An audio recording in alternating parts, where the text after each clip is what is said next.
we've got the pulley cover on. There is a right and a left, so you got to make sure you get the right one in, and you got to make sure that this cable is on the back side of your pulley. So when it gets tight, it pulls that secondary lock open.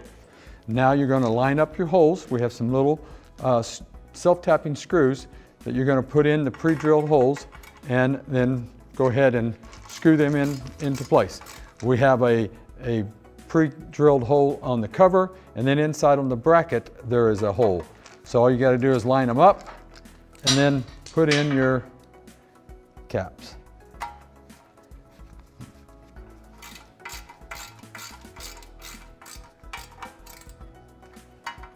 And then tighten them all up.